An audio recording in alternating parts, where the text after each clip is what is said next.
So hello friends, welcome back to my channel. आणखीन okay, so everything is running properly. I just check. आजचं lecture असणार आहे की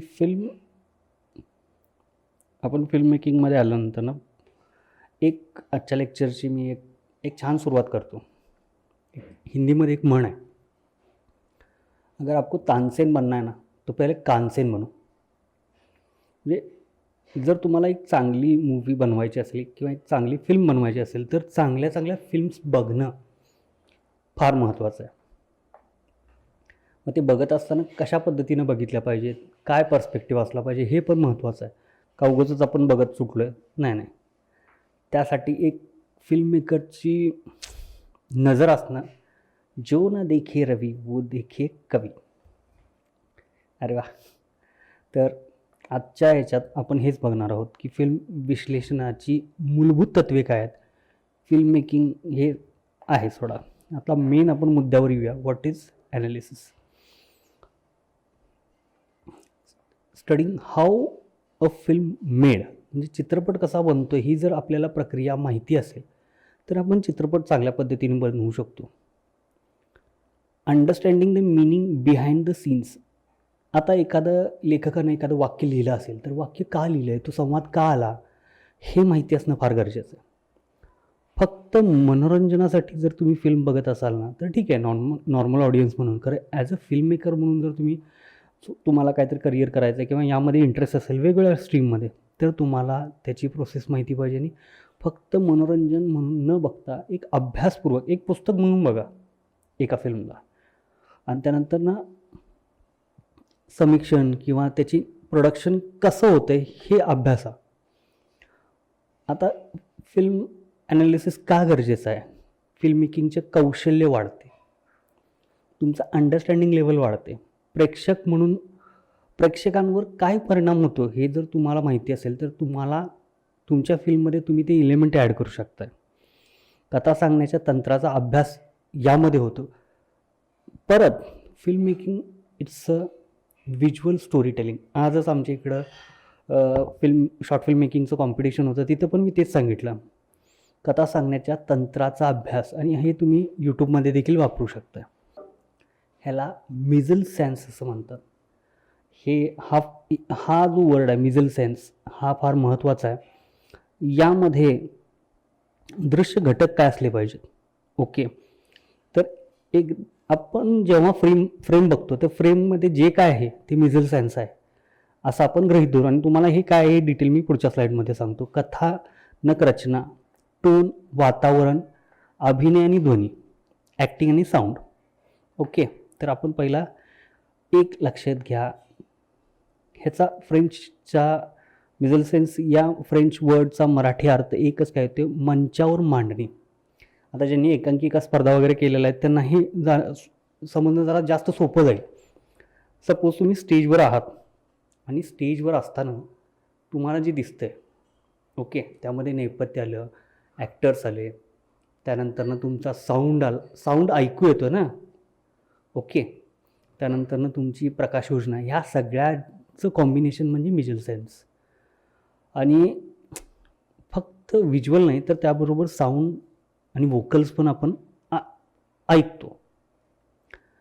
दिसणाऱ्या सर्व गोष्टी जे काय आहे डिटेल म्हणजे ते सगळं मिझल सेन्स आहे. आणि आपण आपल्याला इट्स अ कॉन्सेप्ट, आपण हे सगळंच फॉलो करतो, खरं ह्याला हे म्हणतात हे आपल्याला माहीत नसतं. हां, चित्रपटाचे दृश्य जग तयार करते. आपल्या इथं सगळ्यात मला एक आवडलेलं डिटेलिंग म्हणजे कसं असतं की जेवढं डिटेलिंग तितकं जास्त ते दृश्य जास्त तुम्हाला प्रभावी वाटतं. फॉर एक्झाम्पल KGFमध्ये एक सीन आहे बघा, ज्यावेळी रॉकी गरुडाला मारतो आणि पाण्यातून बाहेर येतो आणि तलवारची अशी स्विंग करत ना हळू. ओके, ते तुम्हाला दिसलं पाहिजे. त्यानंतर सेटिंग, लोकेशन. परत हे रिअलिस्टिक आहे की काल्पनिक जग आहे. आता हॅरी पॉटरचं हे जग काल्पनिक आहे. ओके, त्यानुसार प्रकाश योजना कशा आहेत, वेशभूषा कशा आहेत, मेकअप कसा आहे. आता अनुराग कश्यपच्या जर तुम्ही फिल्म बघितला, मिस लवली किंवा अगली, ह्याच्यामध्ये रिअलिस्टिक मेकअप आहे, जास्त म्हणजे कास्टिंग असं केलं जातं की मेकअप कमी आहे, प्रोस्थेटिकचा वापर कमीत कमी केला जातो, त्याच्यामुळं अजून त्या जास्त मूवी रिअलिस्टिक वाटतात आपल्याला. 1 second. Okay, let start again. त्यानंतर प्रॉप्स. आता गन कशी वापरल्या, खेळण्यातली दिसते काय. आता मी सपोज मी एक सीन आहे, मी तुमच्याशी गन रोखले आणि तिथं ते केपांच्या फटाक्यांचा आवाज, ती रिअल नाही वाटणार ना. कलाकारांची मांडणी, कॉम्पोजिशन काय आहे हे पण महत्त्वाचं आहे. ओके, त्यानंतर नेऊया सेटिंग आणि लोकेशन. दृश्य जिथे घडते ते ठिकाण, प्लेस वेअर सीन ऑकर्स. कोणताही आपला सीन असेल तो कुठल्या तरी स्पेसमध्ये घडतोय ना. मागं डोंगर आहे, नद्या आहेत, घर आहे, दरवाजा आहे, अंगण आहे, काय आहे हे आपल्याला माहिती असणं गरजेचं आहे. त्यानंतरनं वास्तविक किंवा कृत्रिम असू शकतं. आता इन्सेप्शन हा एक वेगळीच मूवी आहे ना. मग तिथं बऱ्यापैकी इंटरस्टेलर वेगळंच अवकाश आहे, तिथं काळ संस्कृती दर्शवतो. तुमची फिल्म कोणत्या ना कोणत्या टाईम झोनमध्ये, काळामध्ये घडत आहे. ती कथा कुठल्या तरी टाईम झोनमध्ये, म्हणजे आता समोर आता आता भगतसिंग यांच्यावर चित्रपट असेल तर तो स्वातंत्र्यपूर्वचा जो काळ आहे त्या काळात घडणार ना. मग त्यावेळचे सगळे व्हिज्युअल, त्यावेळच्या प्रॉपर्टी, त्यावेळची ड्रेसिंग स्टाईल, त्यावेळची मेकअप, असं आपल्याला वातावरण तयार करायला लागतं. वातावरणावर इन्फ्लुएन्स स्टोरी, वातावरणावर प्रभाव, स्टोरीचा मूड काय आहे हे पण तुम्हाला माहिती पाहिजे. ओके, त्यानंतर ना फिल्ममध्ये तुम्ही भरपूर वेळा बघितलं असेल, लाईटिंग अरेंज करण्यातच जवळपास 2-3 तास जातात, कारण की तो इम्पॅक्ट तसा पाहिजे असतो. आता मी आता फिल्म बनवत नाही, मी फक्त एक ऑनलाईन लेक्चर घेतो, तर मला हे अरेंज करावं लागतं ना. इकडे एक स्पॉट, इकडे एक स्पॉट, मागून ब्ल्यू लाईट, मला तो फील क्रिएट करायचा आहे. ओके, आणखीन वातावरण तयार करत असताना या सगळ्या गोष्टी महत्त्वाच्या आहेत. वातावरण नसेल तर तुमची फिल्ममध्ये ऑडियन्सची इन्व्हॉल्वमेंट 0 होणार. मला अजून एक फिल्म म्हणजे रेफरन्ससाठी द्यावीशी आवडेल, हॉरर आहे, इव्हिल डेथ. वातावरण निर्मिती काय आहे ना, इव्हिल डेथच्या पहिल्या पार्टचा पहिला सीन बघा. अशी ती लोकं येत असतात ट्रिपसाठी, एका जंगलातून गाडी चाललेली आहे, जंगलात फक्त शुकशुकाट आहे आणि तिथं गेल्यानंतरनं ती एक ट्री हाऊस असतो, तिथे एक फार्म हाऊस घेतलेला आहे आणि तिथं बाहेर एक दरवाजा आहे आणि दरवाजाच्या समोर एक पाळणा आहे. तो पाळणा खट खट खट खट वाऱ्यानं वाजते आणि एक ॲक्टर तिथं जाते, एवढ्यात तो पाळणा थांबतो. ही आहे वातावरण निर्मिती. आणखीन यामध्ये महत्त्वाच्या गोष्टी म्हणजे आपण काय हायलाईट करतो हे आपण महत्त्वाच्या, म्हणजे तुम्हाला काय हायलाईट करायचं, कोणत्या एलिमेंटमधून हायलाईट करायचं आहे, अत्यावश्यक घटक कोणते आहेत, व्हिज्युअल टूल जे म्हटलं गेलं ना ते फार महत्त्वाचे आहे. ते तुम्हाला कळाले ना बास. डिफाईन्स द, आता कॉस्च्युम आणि मेकअपचं महत्त्व काय. आता एक साधं म्हणजे आपल्या इकडं जर पु ल देशपांडेंची तुम्ही पात्र ऐकलीत तर नारायण तुमच्या समोर उभा राहतं ना. का, नारायणचं कॉस्ट्यूम, त्याचं अपिअरन्स कसा हे सांगितलं जाते. मग सेम वे आता मी टी शर्ट घातला, हे जर मी एखाद्या प्रॉपर शर्ट वगैरे घातलं असतं तर ते जास्त फॉर्मल वाटलं असतं.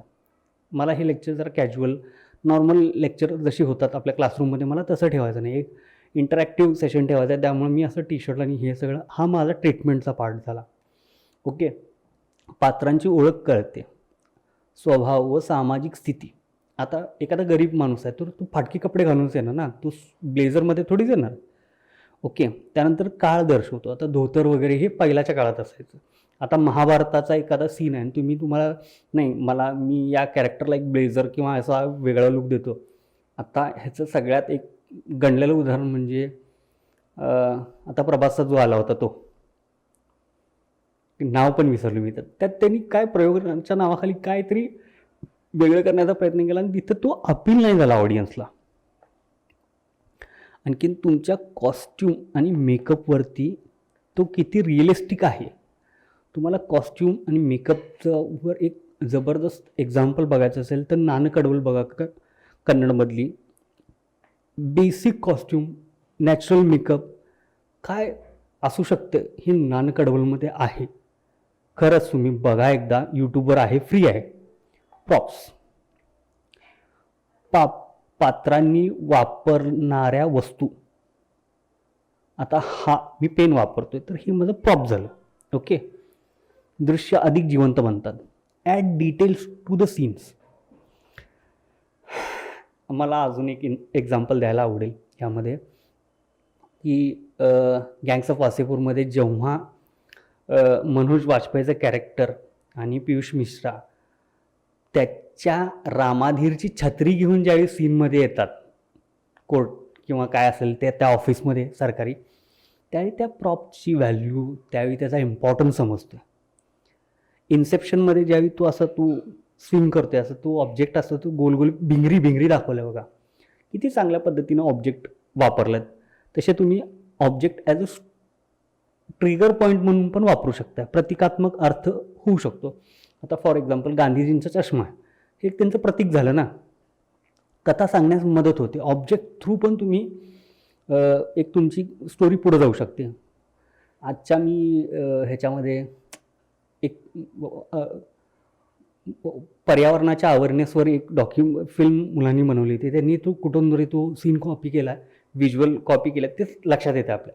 तर त्यांनी काय केलं होतं की एक प्लास्टिकची बॉटल एक ठेवतोय, तो त्याला लात मारतोय, मग पुढे गेल्यानंतर परत तीच प्लास्टिकची बॉटल, ते बॉटल ॲज अ कॅरेक्टर आलं ना तिथं. Okay, prop. महाराजामध्ये कचऱ्याचा डब्बा, ज्याला लक्ष्मी ॲज अ कॅरेक्टर फिल्ममध्ये इंट्रोड्यूस केले, किती चांगल्या पद्धतीने एक प्रॉप वापरलं जाऊ शकते, ह्याचं एक्झाम्पल महाराजा आहे. Okay, blocking. ॲक्टर्स कसे उभारलेत, तुम्ही त्यांचा संवाद किंवा फायटिंग कशी घेताय, हे सगळं ब्लॉकिंगमध्ये. फ्रेममधील कलाकारांची जागा, पात्रांमधील नाते दाखवतं. आता मी आणि एक आपल्या बॉलिवूडमधला सगळ्यात एक इपिक सीन दीवारमधला, आज मेरे पास ये है वो है, तुम्हारे पास क्या है. दोन हिरो एकमेकांच्या अपोजिट खांद्याला म्हणजे पाठीला पाठ लावून, म्हणजे ह्याच्यामध्ये विरोधाभास आहे दोघांच्या विचारांमध्ये, हे इथं कळतंय. त्यांच्यातील अंतर किती आहे, त्यांच्यातील बॉडी लँग्वेज कशी आहे, ह्याच्यावर पण भरपूर गोष्टी डिपेंड करतात ना. ओके, प्रेक्षकांचे लक्ष नियंत्रित करते, ऑडियन्स अटेन्शन. आता तुम्हाला ऑडियन्स अटेन्शन फोकसच बदलतोय ना तिथं तुमच्या ब्लॉकिंगवर. RRमध्ये ज्यावेळी सगळी अशी ती लोक त्या हिरोच्या अंगावर येत असतात, तो एकदम खडकन उभारतो, हे ब्लॉकिंगमुळं ऑडियन्सला कळालं ना की हा आता अटॅकिंग पोझिशनमध्ये आहे. ॲड व्हिज्युअल मिनिंग, ह्याच्यातून फार एक तुमचं व्हिज्युअल मिनिंग लक्षात येते. हा ट्रीटमेंटचा पार्ट आहे. त्यांना व्हॉट इज नरेटिव्ह स्ट्रक्चर, तुमच्या कथेला काहीतरी स्ट्रक्चर असणं गरजेचं आहे. जर त्याला काहीतरी स्ट्रक्चर नसेल तर ते काहीतरी वेगळंच होईल. म्हणजे आपण काय बनवतो हे आपल्याला माहिती पाहिजे. त्याला सिंपल भाषेत एक सुरुवात, मध्य आणि शेवट. ओके, तुमच्या कथेची कुठंतरी सुरुवात व्हायला पाहिजे, काहीतरी मध्य पाहिजे, आणि कुठंतरी ती जाऊन ती संपायला पाहिजे. ओके, आणि तुमच्या प्रेक्षकांना कथा समजते का नाही ह्याच्यावर तुमच्या फिल्मचा सक्सेस ठरतो. स्पष्ट कथेसाठी आवश्यक स्टोरी टेलिंग महत्त्वाचे आहे. तुमचं नरेटिव्ह जर स्टोरी टेलिंग जर चांगला असेल ना, तर ऑडियन्स कनेक्ट होणार म्हणजे होणार 101%. तुमच्या कॉन्सेप्ट क्लिअर पाहिजे.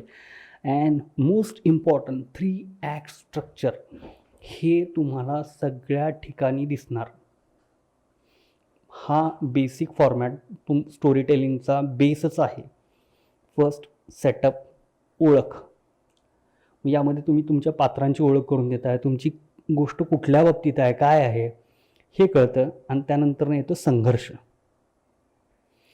रेझोल्युशन, निराकरण काय झालं. ओके, म्हणजे फॉर एक्झाम्पल आपण घेऊ, रामायणमध्ये पहिला प्रभू रामचंद्रांचं राज्य दाखवलं गेलं, मग त्यानंतरनं एक संघर्ष काय तयार झाला की राम आणि रावण यांच्यामध्ये संघर्ष झाला, आणि सरतेशेवटी प्रभू रामचंद्र जिंकले. ओके, ही एक 3 ॲक्ट स्ट्रक्चर समजून घ्या. सुरुवात, मध्य आणि शेवट. ओके, तुमच्या कथेची ओळख, पात्रांची ओळख, तुमचा नायक कोण आहे, नायकाचं गोल काय आहे, त्यानंतर तो गोलपर्यंत पोहोचण्यासाठी काय संघर्ष करतो, आणि मग त्याला ते गोल अचीव होतं की नाही. It depends on the story. Most commonly हे वापरलं जातं. ठीक आहे, चलो आणखी आता आपण बोलूया लिनियर नरेटिव्ह. लिनियर नरेटिव्हमध्ये एकदम सोप्या भाषेत सांगायचं झालं 1 2 3 4 5 असा सिक्वेन्स. ओके, घटना कालानुक्रमाने म्हणजे सिक्वेन्स वाईज 1 2 3 4 असं ऑर्डरमध्ये चाललं आहे. समजायला सोपे जाते. प्रामुख्याने मुख्य प्रवाहातील चित्रपटात हे वापरलं जाते. नैसर्गिक कथाप्रवाह हा नॅचरल आहे, म्हणजे टिपिकल जो वापरला जातो तो लिनियर, म्हणजे मुलगा आला, मोठा झाला, तो जॉब केला, तो मोठा झाला, हे सगळं सिक्वेन्स पडद्यावर जे तुम्हाला दिसतंय ते लिनियर नरेटिव्ह झालं. आता आपण बोलूया नॉन लिनियर. आता आत्ताचा जो टाईम पिरियड आहे ना, तो सोशल मीडियाचा, डिजिटलचा टाईम पिरियड आहे, आणि ह्यामध्ये जर तुम्ही बघितलं तर नॉन लिनियर नरेटिव्ह जास्त इफेक्टिव्हली लोकांना सांगितलं जाते किंवा पोचते तिथेपर्यंत. कथा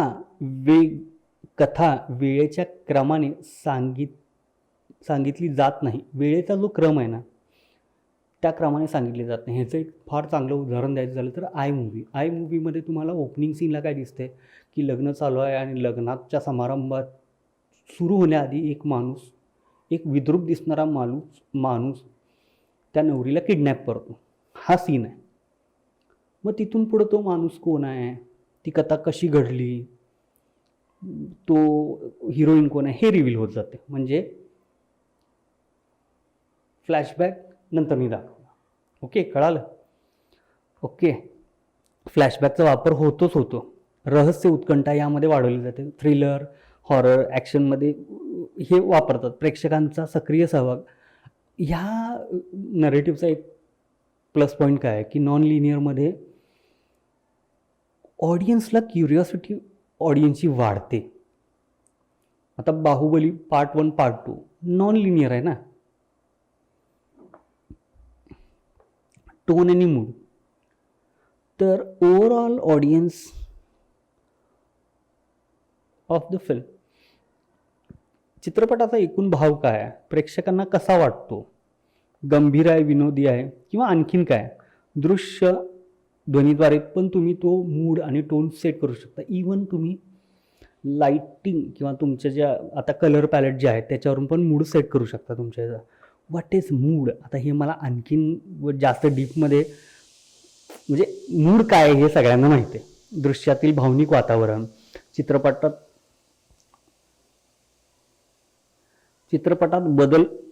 बदलत राहते.